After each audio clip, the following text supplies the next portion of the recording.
Ang sinasabi mo, palibhasa hindi kayo makapag-produce ng mga donor, withdraw na lamang yung pera at sinoli na lang ng donor o hindi kayo pinayagan na ibigay yung pangalan nila, sinagot na lang ninyo. So withdraw ninyo yung kalahati ng 55 at kayo na rin ang sumagot nun. Tama nga po ba? Yes, yes, that's what I did. Madam Chair, bakit po sila concerned sa kanilang security? Ano bang banta sa security nila? Hindi naman kami interesado sa kanilang kinikita, hindi naman kami nakikialam sa negosyo nila. Aalamin lang natin kung sino yung mga donor. Bagay na kailangan ipagmalaki, hindi naman ikahihiya.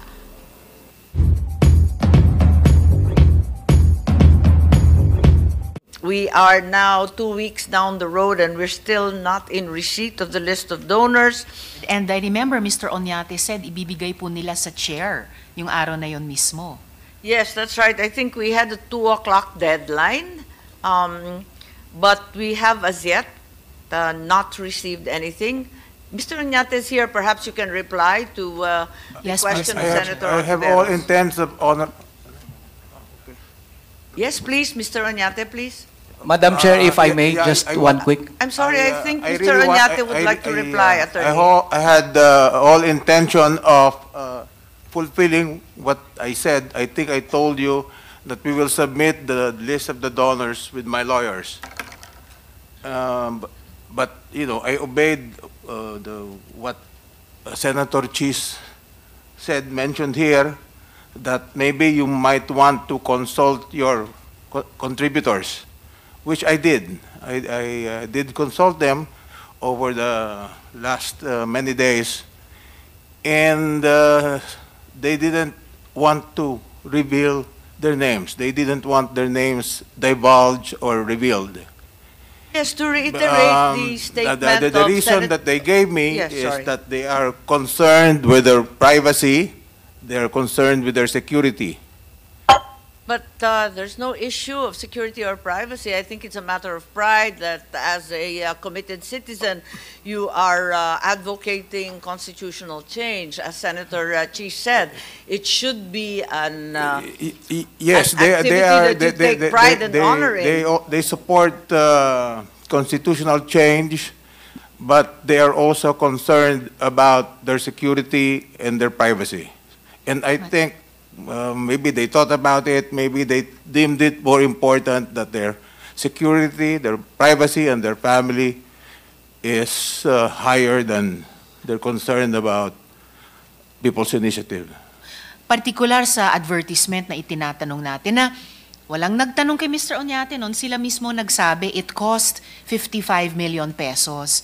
So I would still insist, Madam Chair, dun sa request ng minority leader ko na ipinangako naman ni Mr. Oñate nung araw na yon, 2 weeks ago, na maisumite yung impormasyong yon sa komite. Perhaps, Madam Chair, upon the advice of our legal, the chair could explore the issuance of a subpoena duces tecum, Madam Chair. Since we had not received the required documents, the truth is that a subpoena has been issued by this committee of its own volition, and I assume that your lawyers are in receipt of the subpoena requiring the following documents. First, the actual cost of printing of the signature forms as mentioned earlier, aforementioned as well, the list of donors and friends of Mr. Oñate, and the proof of payment of donor's tax, and finally, the invoice and official receipt for the payment of the advertisement EDSA Puera.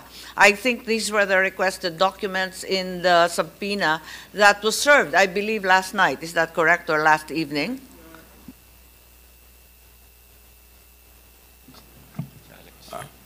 Actually, I first received an invitation. That's right. I first received an invitation, and then late last night I was informed by my lawyers that as an additional subpoena was also delivered to us, and I was just wondering how come there is a need for an additional subpoena when I was really gonna come here. There was no confirmation from yourself, Mr. Oñate, or from your lawyers about your presence here this morning. And given the lateness of the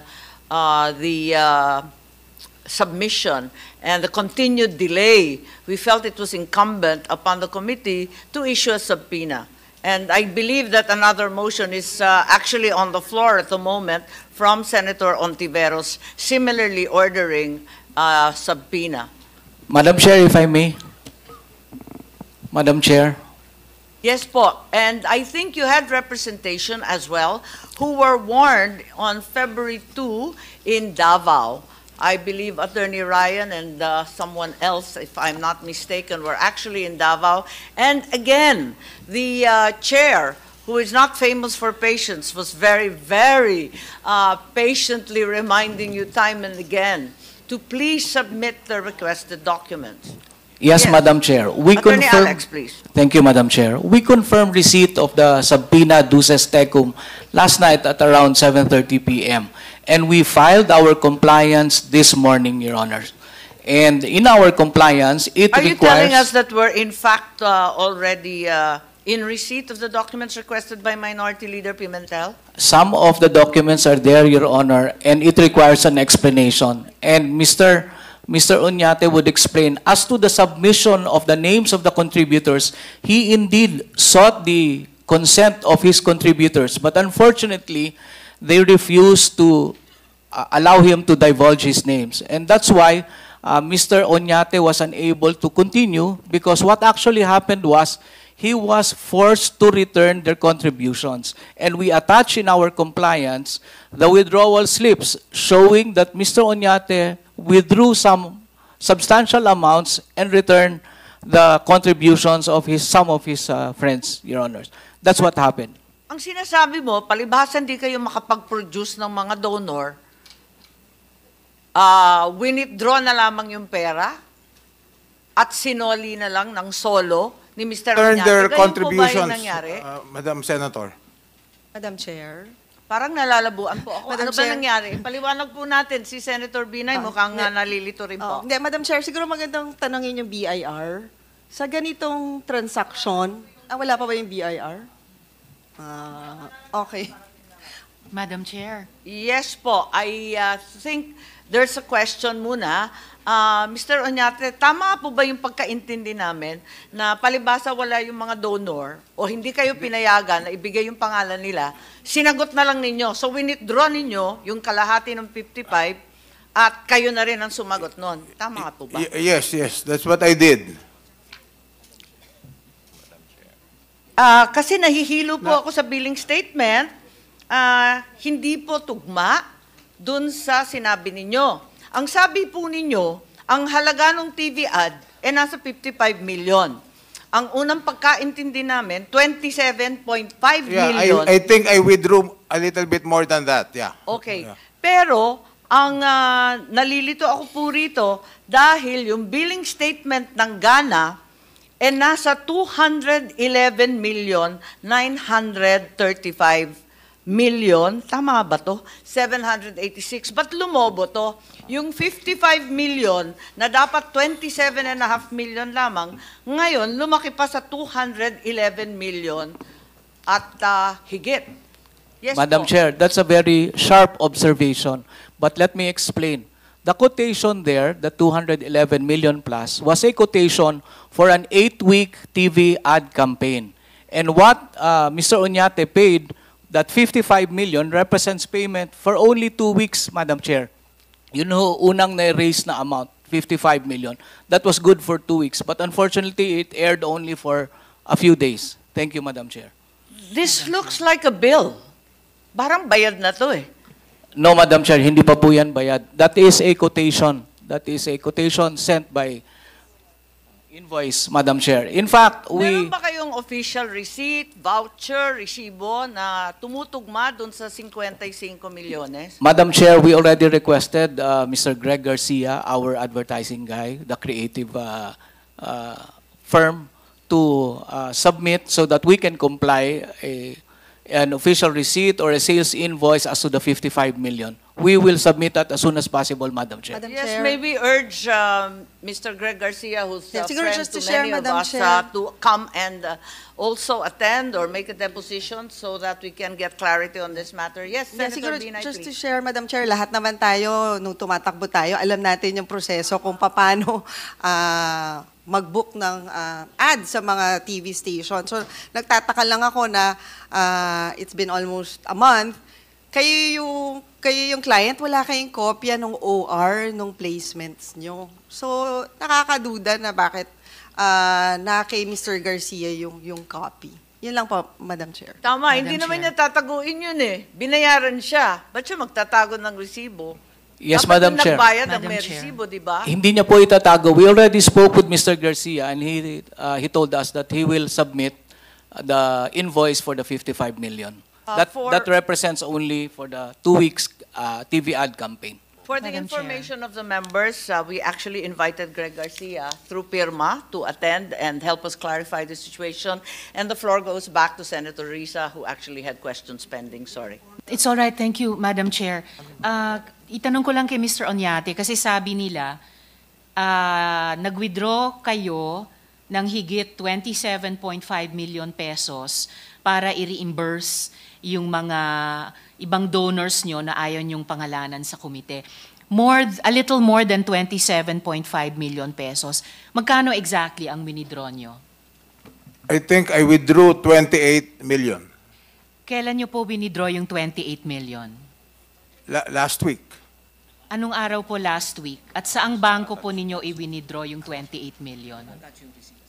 I think the withdrawal slips have been submitted to the committee, Your So Honor. since sinabit nyo po sa komite, can you tell the committee verbally this time, anong withdrawal slip ang sinabmit nyo ng aling bangko on which day last week for the amount of 28 million pesos? Galing po yun sa tatlong account ko sa February 8 po. I withdrew the money from my personal bank accounts from 3 banks, February 8, from which BDO, banks po? BPI, and Union Bank. And yung tatlong withdrawal slips po ay nagtototal na 28 million pesos. Yes, Your Honor. Can we ask the COMSEC, Madam Chair, to confirm that those were the 3 withdrawal slips from BDO, BPI, and Union Bank? Union Bank, yeah. Yes, totaling 28 Attorney million Alberto, pesos on please. February 8. Yes, we are providing the members with copies. Yes, po. Yes, Attorney Alberto, please. Annex A, 6 million from BPI.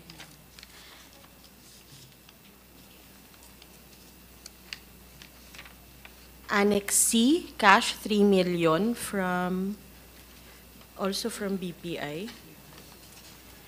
Annex D, 9 million from BDO. So 6 million, 3 million, and 9 million, totaling 18 million. May Union Bank pa, di ba? At may Union Bank. Oo. Yung Union Bank, Annex B, 10 million. Yes, Secretary, please. Annex B, 10 million from Union Bank. So now totaling 28 million, Madam Chair. So the arithmetic tallies correctly, pero kulang pa rin yung impormasyon na hiningi ng komite 2 weeks ago to know who these donors were. And I think that's an important issue that remains unresolved, Madam Chair, and must be answered by the resource person before this investigation is concluded. Thank you, Madam Chair. Yes, Mr. Oñate wanted to Yeah, reply. for additional information of the committee, our contributors were also invoking their right to privacy. Madam Chair, ang sa akin Yes. lang, Mr. Oñate, nung pumasok sila sa ganitong advocacy, hindi pa dapat ready na sila and proud to say na ipinaglalaban nila itong charter change, itong People's Initiative. So parang nakakagulat na all of a sudden, parang hindi na sila naniniwala dun sa advocacy na pinondohan nila. Parang Ganun na ho yung dumadating. So, kumbaga parang nabawasan na yung supporter nyo pagdating dito sa People's Initiative. Naniniwala po sila pero concerned po sila sa kanilang privacy at security. Madam Chair, bakit po sila concerned sa kanilang security? Ano bang banta sa security nila? Because I think right now there is a little bit of a controversy. There are anti People's Initiative. There are pro People's Initiative. They just didn't want to get into this fray, so they decided that they didn't want their names revealed. Okay, yes, Mr. Oñate, pero parang nalilito ako dahil biglang nag-atrasa nung hiningi na yung resibo. Ba't naman nagkaganon? Hindi naman kami interesado sa kanilang kinikita, hindi naman kami nakikialam sa negosyo nila. Aalamin lang natin kung sino yung mga donor. Bagay na kailangan ipagmalaki, hindi naman ikahihiya. So, you are saying therefore, since they all opted out, kayo na lang ang sumagot. Tama po ba yun? Kasi nakakalito to dahil, strictly speaking, you cannot really invoke the right of other people, no? Dapat sila mag-invoke ng security and privacy concerns nila. Pero palibasa, hindi nga sila nagpapakita, wala tayong pangalan, hindi natin makumpleto yung diskusyon. Yes, because I think they know that they will be required to pay the BIR and all that, because some of the people, But some of these contributors, they have actually contributed also to other. yes, you were saying that they've actually been contributing to other political efforts. Sanay na sila sa politika, And they were bakit biglaan sila never nagtatakot? required to go to the BIR to pay donor's tax. Tagal na po yung donor's tax. Laki-laki nga dati, 20%. Liniitan na nga namin sa 10. Kaya nagtataka ako, Madam bakit Chair. gulatan? Madam Chair, if I may, please don't worry, this does not end here. We are still continuously, Mr. Oñate is still continuously trying to talk to these people, but unfortunately, the time is limited. But mahaba pa naman yung panahon, and please allow Mr. Oñate more time to speak with these people, and maybe later on, they will have enough courage to mention their names and perhaps even appear in the investigation. Thank you, Madam Chair. Thank you, but in the meantime, Mr. Oñate has paid for their share. So binuuna ninyo yung 55 million, sinagot na lang ninyo in the meantime. So, Mr. And, Oñate, yeah, wag na yeah, po yeah. natin I will come to that. I will talakayin come to yung that. Let 30 me explain. years. Let me No, explain, Mr. please. Oñate, do not please So, argue what- with the members of the committee. Ang tinatanong ko lang po, kasi sabi kanina ni Attorney Abisado, no, you are requesting for more time. Actually po, nabigyan na po kayo ng 2 linggo kalahating buwan nitong komite para humingi ng simpleng mga impormasyon. Ngayon, we are giving you the benefit of the doubt na totoong sinasabi ninyo na ibinayad nyo na lang yung kalahati ng 55 million pesos. Gusto ko pang That is sundin, correct. excuse me Mr. Oñate, gusto pong sundin, Madam Chair, yung line of questioning ni Senator Nancy. So kung yung tax due 1 month later ay ngayon sinasalo nyo na lahat, handa po ba kayong bayaran yung buong donor's tax ng 55 million pesos at the rate of 6%?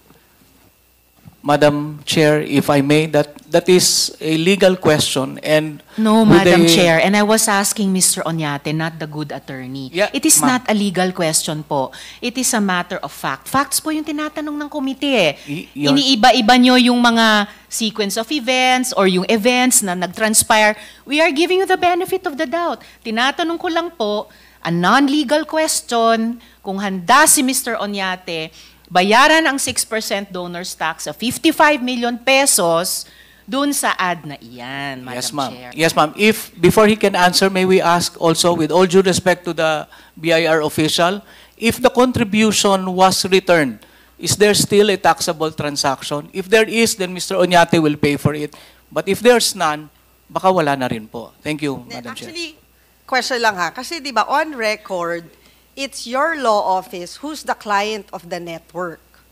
Tama po ba? Kasi kayo yung nag-place ng ad eh. Yes, ma'am, we So placed the ad. technically, the burden to pay BIR is also with your law office. Tama ba, BIR?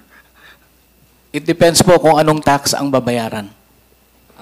Since donation po siya, donor. Dapat Eh, po si donor po yung nagbayad po ng Actually, donor. magulo nga yung transaction eh. Kasi parang nakakuha ng pera si Mr. Onyate, binigay niya sa law office. Hindi, binigay daw in cash.